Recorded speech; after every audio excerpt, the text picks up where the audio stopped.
자, 오늘 이 본문을 우리가 뭐라고 말하느냐면 오병이어의 기적이라고 이야기하지요.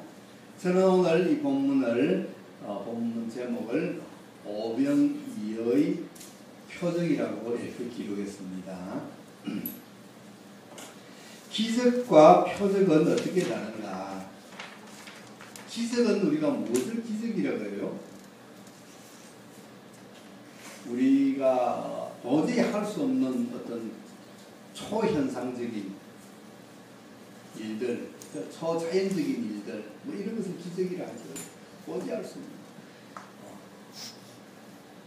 세계의 뭐 큰 불가사의 같은 일들이 있잖아요. 그런 것을 우리가 기적이라고 또 부를 수가 있어요.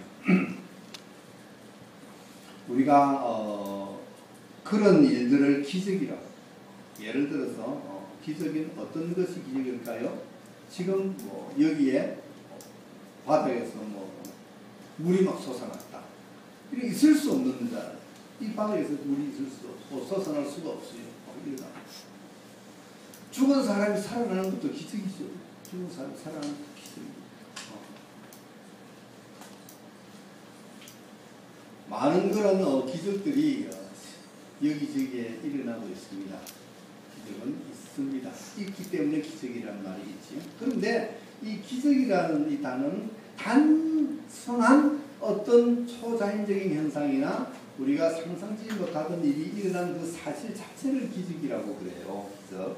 그런데 표적은 뭐냐? 표적은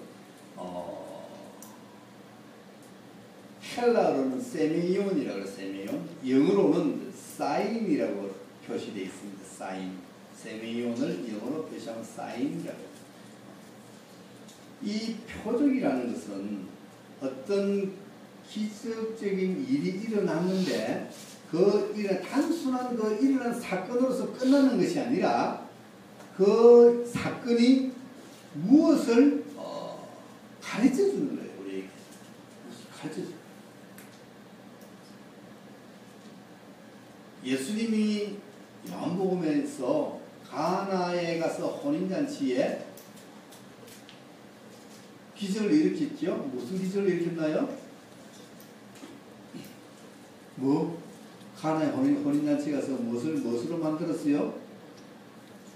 몰라요? 알면서도 대답 안 하는 거죠? 물로 포도주를 만들었어요. 물로 포도주. 그 기적입니다. 그러나 단순한 물로 포도주를 만들었다. 와, 기적이다. 하고 끝나버리면은 그것은 기적으로 끝나는 거예요. 그런데 이것이 무엇을 우리에게 느끼게 하는가? 그러한 어떤 그 메시지가 있으면은 그것은 표적이라고 해요. 표적. 예수님은 많은 표적을 우리에게 보여주고 계셨다고 합니다. 표적을. 자, 여기에 오늘 본문 말씀 보면은 오병이어의 기적이라고 그러는데, 오병이어라는 것은 오병. 병은 무엇을 말해요? 빵을 병인 거죠. 빵. 떡이 5개였다. 우리가 이제 떡으로 번역합니다만은 이 당시 이스라엘에서는 무엇을 밀가루로 반죽해서 호떡처럼 이렇게 구워 먹잖아요. 그죠? 빵이죠. 우리는 떡이라고 합니다만 떡 5개와 이어 물고기 2마리. 빵 5개와 물고기 2마리를 가지고 얼마나 많은 사람을 먹였는가 하니까 여자 빼고 아이 빼고 남자 어른만 5,000명을 먹였다는 거예요. 그렇다면은 여자 포함하고 아이 포함하면 얼마나 되겠어요? 10,000명, 20,000명 뭐 이래 되겠죠, 그죠? 빵 5개하고 물고기 2마리 가지고 그렇게 먹일 수 있나요? 그러니까 이게 기적이죠. 그래서 이제 기적이죠. 그래서 이 오병이어의 사건은 사복음서, 마태복음, 마가복음, 누가복음, 요한복음 이 4복음서에 거기 다 기록이 되어 있습니다. 4복음서에 다 기록되어 있다는 말은 그만큼 중요하다는 말도 되겠죠. 다 기록되어 있습니다. 자, 그런데 이 이야기를 제가 자꾸 이제 감도 풀어서 이야기하면 빈들에서 그런 사건이 났습니다. 빈들이라는 것은 들판인데 빈들 아무것도 없는, 즉 말해서 뭐 농사를 짓고 뭐 밀이 나고 보리가 나고 뭐 이런 거 밭이 있고 있는 이런 것이 아닌 아무것도 없는 빈들판이라는 거죠. 그래서 거기서는 먹을 것이 아무것도 없었다는 겁니다. 그런 빈들판에 많은 사람들이 예수님을 따라와서 거기에 모였다는 거예요. 왜 그랬을까요? 왜? 예수님의 말씀을 듣고 또 예수님이 환자들을, 병자들을 고쳐주시기 때문에 그들에게 고침을 받으려고도 오고 예수님의 말씀을 들으려고도 그들이 모였습니다. 대단하지요? 몇만 명이 그렇게 예수님이 모였다는 것은 대단합니다. 자, 그래서 무리가 듣고 여러 골로부터 걸어서 예수님을 쫓아왔다, 모였다 그 말입니다. 예수님이 이제 그들을 보시고 큰 무리를 보시고 불쌍히 여겼었어요. 그래서 그 중에 있는 병자들을 고쳐주셨다. 예수님은 병자들을 보면은 그때는 고쳐줘요. 왜? 불쌍히 여겼어요.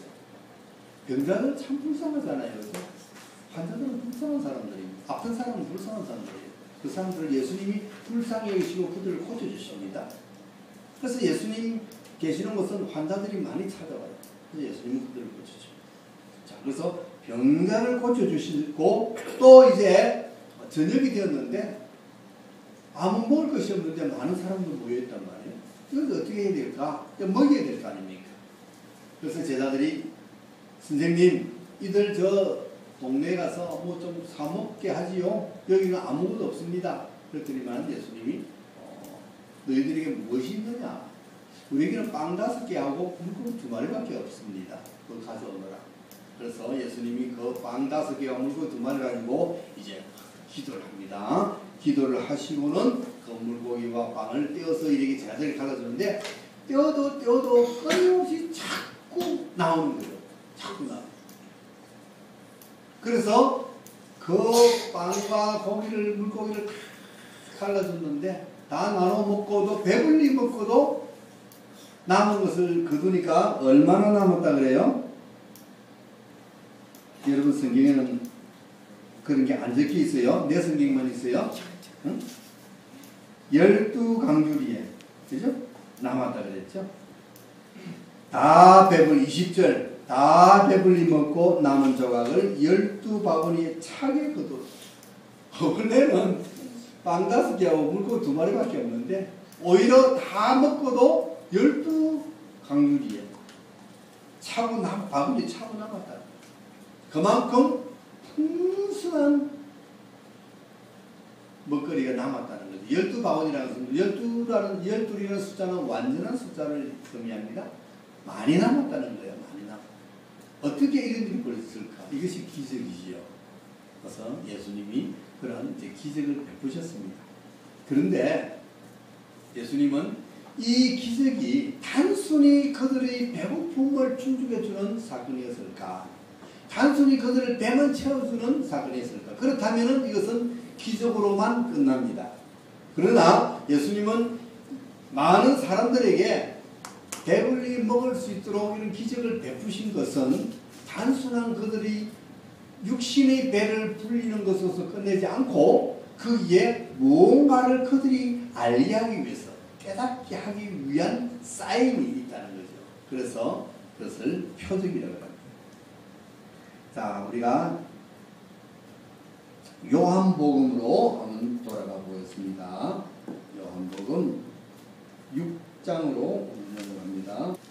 자, 요한복음 6장에 가면은 똑같은 사건이 기록되어 있습니다. 요한복음 6장 1절부터 오병이어의 사건이 그대로 나옵니다. 나오는데 똑같이 이제 제자들에게로부터 떡 5개와 물고기 2마리를 받아가지고 그렇게 많은 사람들에게 먹였습니다. 먹이고는 이제 그 자리를 떠났습니다. 왜냐니까 사람들이 예수님이 하시는 이 행동을 보니까 대단하거든요. 아니 어떻게 이런 일이 있을 수 있습니까? 떡 5개, 물고기 2마리 가지고 이렇게 많은 우리를 먹일 수 있는 저 사람은 분명히 우리를 구원해 주실 그분이다. 저분을 왕으로 삼자. 왕으로 삼아가지고 우리 이스라엘을 왕으로 삼아가지고 이 로마로부터 우리를 해방시키게 하고 우리가 그들을 왕으로 삼아서 우리나라가 잘 살 부강한 나라로 만들어야겠다 하고 그들이 예수님을 왕으로 삼으라고 막 단순히 뭐 보고 그 기적을 보고 기적. 그랬을 때 예수님은 그 자리를 피했다 그랬어요. 그 자리에서 조용한 곳으로 와서 기도하셨다 그랬습니다. 예수님은 이 땅에 크한 왕으로 오신 것은 아니기 때문에. 자, 그래서 피해서 이제 다른 곳으로 갔습니다. 제자들도 가고 예수님도 가고 가버나움이라는 곳으로 다시 돌아갔는데 이 많은 무리들이 예수님을 찾아서 막 따라오는 거예요. 어디 갔지? 예수님 어디 갔지? 그래서 많은 사람 따라와가지고 결국은 예수님 있는 곳까지 찾아오는 거예요. 그래서 아니 선생님 언제 여기 오셨습니까? 하고 이제 예수님을 만납니다. 그때 예수님이 뭐라고 말씀하셨느냐 하니까 요한복음 6장 26절에 진실로 진실로 너희에게 이르노니 너희가 나를 찾는 것은 표적을 본 까닭이 아니요 떡을 먹고 배부른 까닭이로다. 자, 여기서 표적이라는 말이 나오죠.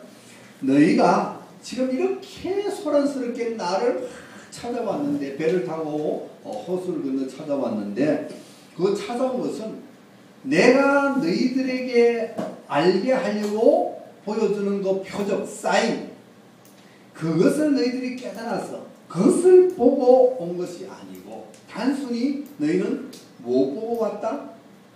떡을 먹고 배가 불러서 왔다.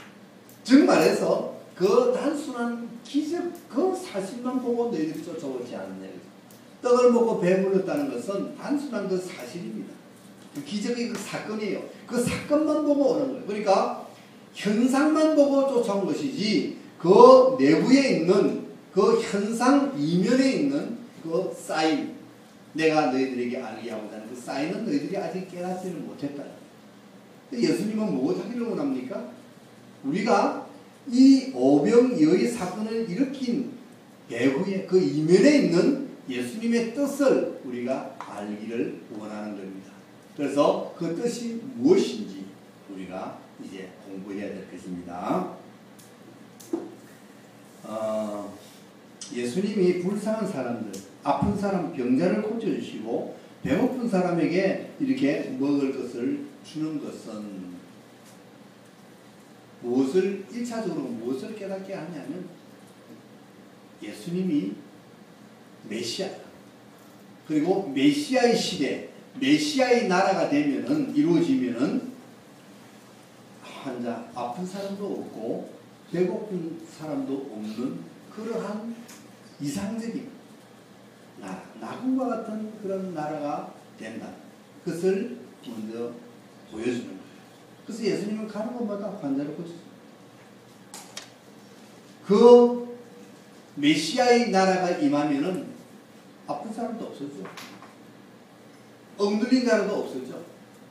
배고픈 사람도 없어져. 다 자유가 되고 해방이 되고 즐겁고 기쁜 삶을 살아갈 수 있는 그런 나라가 하는 것을 가르쳐 주는 거예요. 그래서 환자를 고쳐주고 배고픈 사람에게 먹을 것을 주었다는 거죠. 바로 그것이 예수님이 가르쳐 주는 1차적인 메시지입니다. 그러나 그것으로서 끝나지 않고 예수님이 과연